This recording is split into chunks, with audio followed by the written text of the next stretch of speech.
Rethinking living. Why should we? It's good to consider that 1/3 of energy demand worldwide is coming from buildings, and even more than 1/3 of greenhouse gas emissions are caused by buildings. So more than a reason, I believe, to put our head around the way we construct our cities, the way we create our artificial environment. When we think of the environment or the impact the construction sector has on the environment, then of course it has a lot to do with material and energy. The natural environment that stays in balance is vital for all of us. But it's not just the natural environment that matters, but it's also the emotional well-being of the citizens, of the dwellers, that matters largely. For a functional and a productive society, emotional well-being is a key. When we look back to how we lived for a long time, here as an example, the Khmer house, one of it, then we can see and learn a lot from it.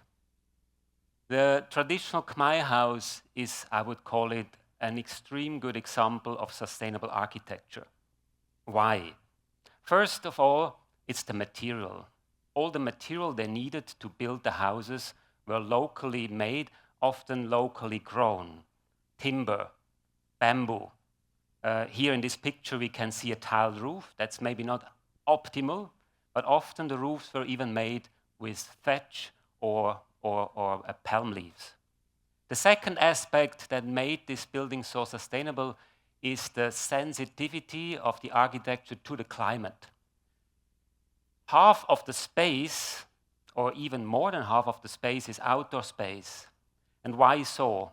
Because they were lazy to make walls on the ground floor?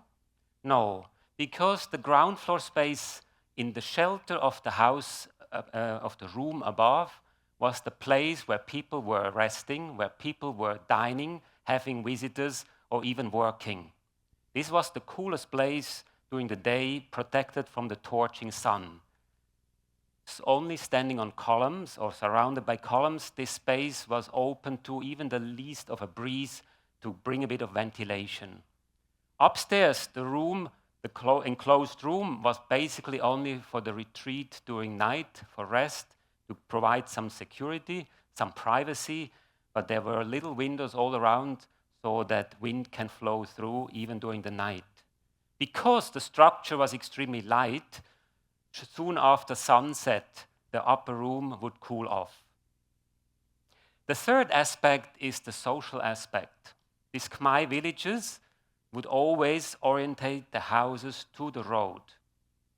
The life in the village was observed. If somebody would go home, they would see the people sitting under the house and having guests or dining. And people would welcome each other or invite each other to even eat with them. If a more affluent house like this in the picture had a veranda, then the veranda would face the public domain. Now, the 20th century was a century where architecture underwent probably the most massive transformation, or I would even call it a revolution. Modernism turned architecture almost on its head, often for a good intention. It was for more light, more view to the nature, more natural ventilation, no more living in those dense, dark places like we could observe in Paris or so those days. It was also a time when they thought, let's free us from these laborsome ornaments on the houses that made houses only unnecessarily expensive. It was a time when people wanted to perhaps even be more honest and say, if we need a structure and it's a steel beam, an industrial element, let the industrial element create the beauty by itself. This house, a house of famous, a leading figure of modernism, famous architect Ludwig Mies van der Rohe, a German architect leading the Bauhaus in Germany, who emigrated to the United States during the run-up of the Second World War, created this house, which is a weekend house for Edith Farnworth. This house looks totally different than the Khmer house we just looked at. It reflects this kind of mantra from Mies, less is more. But on a second look, we can actually see parallels to the Khmer house. It also stands on stilts. It also leaves the ground untouched. The soil, the grass, the field runs through. And it also plays with a lot of outdoor spaces. When we look at this house, even more radical than the Khmer house, consists only of one indoor space. The indoor space has a little bathroom, a little storage, but other than that, it's a one-room apartment. As an extension, like a little bit more affluent Khmer houses, we have a large covered porch. This place is not like a balcony, more for decor or the rubbish or drying of laundry, but this place is big enough to put a table out there, to have guests, to eat and drink and relax. Slightly different than in the Khmer house, we have here another terrace that is uncovered for lush summer evenings in Illinois. This terrace is now the space, unlike the Khmer house, in front of the building and not underneath. But what we cannot overlook is, despite that this building is already of remarkable size, compared to the entire size of the property, the build space is minimal, and the indoor space is almost not to mention. Now, both of these types are countryside houses. Both of these types are houses that stand out in the rural area. Around 1900, 15% of the population in the whole world lived in urban areas, while 85% of the population lived in rural areas. But only 200 years later, it's projected that around the year 2100, this number will reverse. 85% of the world population will live in cities, and only 15% will live in rural areas. Hence, we need to put our head around how we want to dwell and develop our built spaces in the city. James Wines, a New York architect and artist, in 1981, together with his office site, came up with this illustration. James looked over the urban sprawl, over the development of the suburbs in the United States, and was less than pleased. For him, it was a big loss of identity for people living there. Anonymity came up. And so he came up with this sketch explaining this idea of living more densely, living more compact, yet basically like the village life put onto a shelf.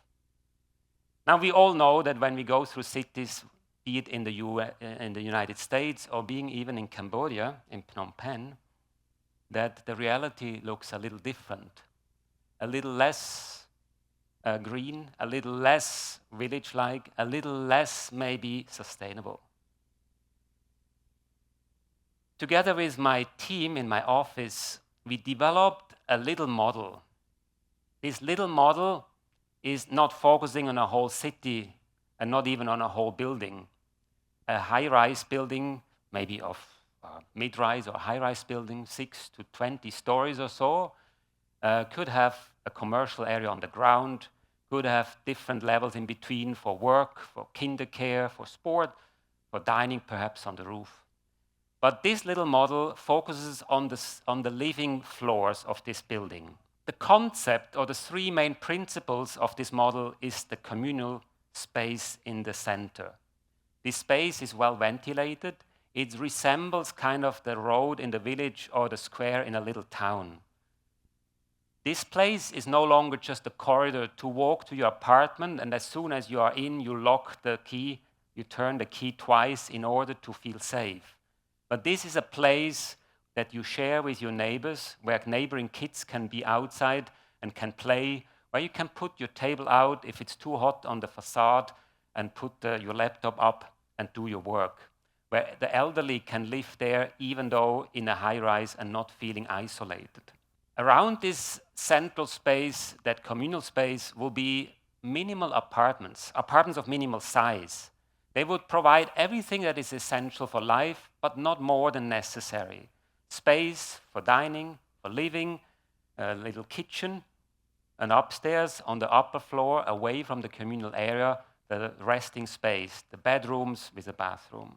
But outside of each unit, there will be a private extension of the apartment, a private veranda that is big enough to do basically everything you wish as soon as the weather allows, the temperature allows, the rain allows.